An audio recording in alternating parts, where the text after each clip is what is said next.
안녕하세요, 라이트하우스입니다. 서울 아파트 하향세가 조금씩 둔화되고 있다는 기사가 연일 나오면서 바닥 다지기 중이라는 이야기도 슬슬 나오고 있는데요. 정말 하향세가 끝이 보이면서 바닥을 찍었을 것인지 같이 살펴보시겠습니다. 우선 기사를 보시면 서울 아파트 매매값이 낙폭을 좁혀가고 있다는 내용이 나와 있습니다. 저점을 찍었다는 표현을 쓰는 걸 보니 곧 반등할 것이라는 뉘앙스를 품고 있는 것 같네요. 굳이 하락폭을 작게 나타내주는 KB 부동산 변동률을 쓴 것만 봐도 말이죠. 다른 기사를 볼까요? 서울 아파트에 초급매물이 소진되고 4주 연속 낙폭이 둔화되면서 가격 저지선이 형성되었다고 합니다. 가격이 안 떨어질 것 같으니 기다리던 사람들이 관심을 보이며 거래가 진행 중이라고 하는데요. 바닥 다지기 중이라는 표현을 쓰면서 곧 반등할 것처럼 이야기를 하고 있죠.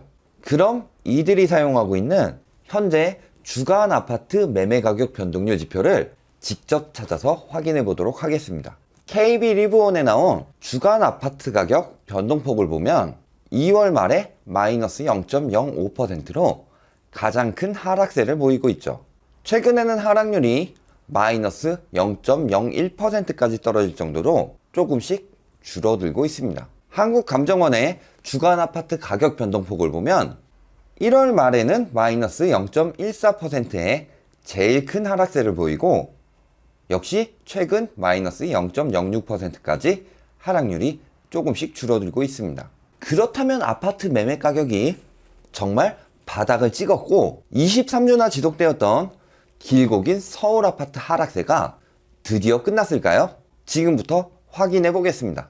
가격 변동률만 보고 표면적으로 생각하기 쉽지만 간과해서는 안 될 중요한 지표가 있는데요. 그 지표는 바로 서울 아파트 거래량입니다. 바닥 다지기 기사를 보시면 거래량은 늘었고 하락폭은 감소했다고 하죠. 그런데 서울 부동산 정보광장에 있는 월별 거래량은 신고일 기준입니다.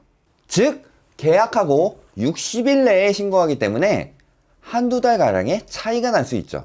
정확한 월별 거래량을 보시려면 신고일 기준이 아닌 계약일 기준으로 보셔야 하는데요. 서울 부동산 정보광장에서 거래 매물 기록을 보면 실제 계약일이 나와 있습니다. 그래서 계약일 기준으로 거래량을 직접 세어보았는데 생각보다 큰 차이가 났습니다. 특히 4월 거래량은 1일부터 18일까지 계약일 기준으로 고작 247건, 신고일 기준인 1323건에 18.7%밖에 안 되는 작은 수치가 나왔죠. 주별로 뽑아보면 3월 중순부터 거래량 하락세가 눈에 띄는데요. 아파트 하락폭이 줄어드는 시기와 거의 일치하는 것을 알 수 있습니다.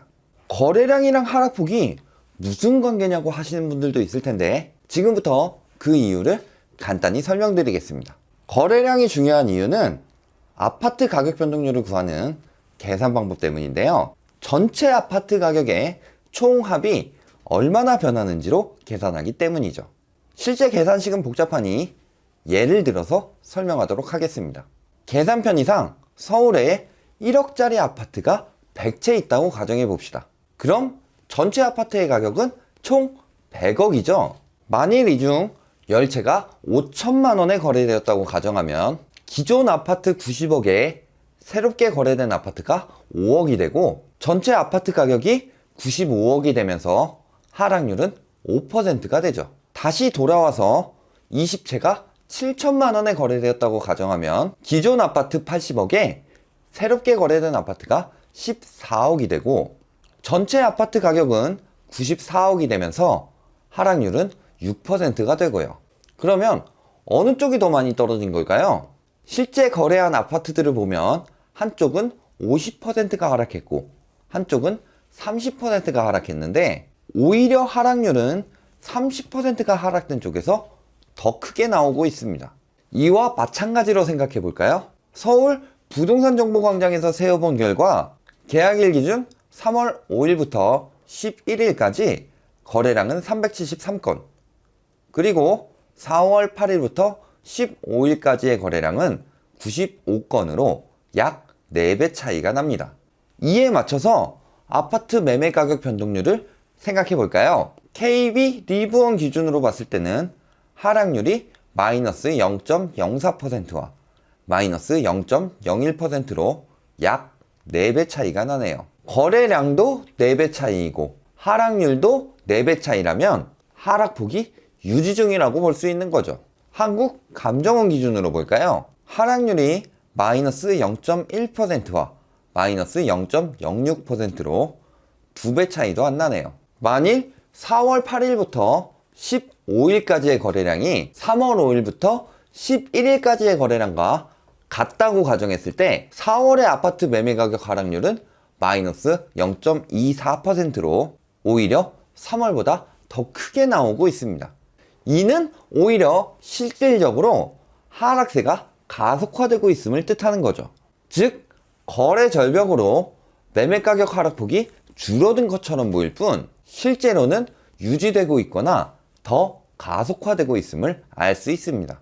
또 이는 상승세일 때는 빠르게 오르지만 하락세일 때는 타선 기간이 긴 이유들 중 하나인데요. 오를 때는 하루가 다르게 상승하니 매수 심리가 좋아지면서 거래량이 급증하고 이에 따라 아파트 가격 상승률도 급등하는 모습을 보이지만 반대로 하락할 때는 매수 심리가 나빠지기 때문에 거래가 별로 없습니다.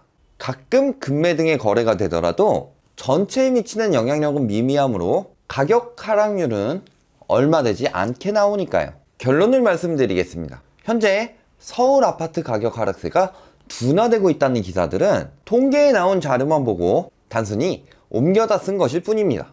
기본적인 계산법을 알고 있다면 하락폭이 절대 떨어지지 않고 있다는 것을 알 수 있을 텐데 말이죠. 아니, 오히려 거래가 안 되고 있다는 것은 아직도 더 하락할 것으로 예측해서 관망세로 지켜보고 있는 사람들이 많다는 뜻이며 나중에 제대로 된 하락세의 지표가 나오게 될 것입니다. 그럼에도 언론에서는 전체적인 데이터를 왜곡 해석해서 하락률이 조금씩 줄고 있으니 바닥 다지기라고 하는 등 사람들을 호도해서 거래를 유도하고 하락세가 멈추도록 끊임없이 선동하고 있습니다.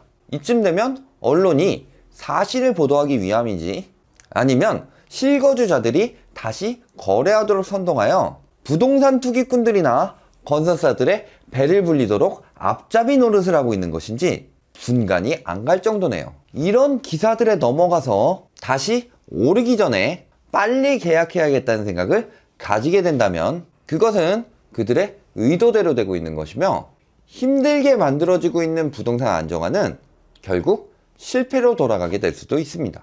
모두가 정확한 지식을 갖추고 있다면 절대 선동되지 않을 수 있으며 저희 라이트하우스에서는 그런 날이 올 때까지 항상 함께하며 정확한 정보를 전해드릴 수 있도록 최선을 다하겠습니다.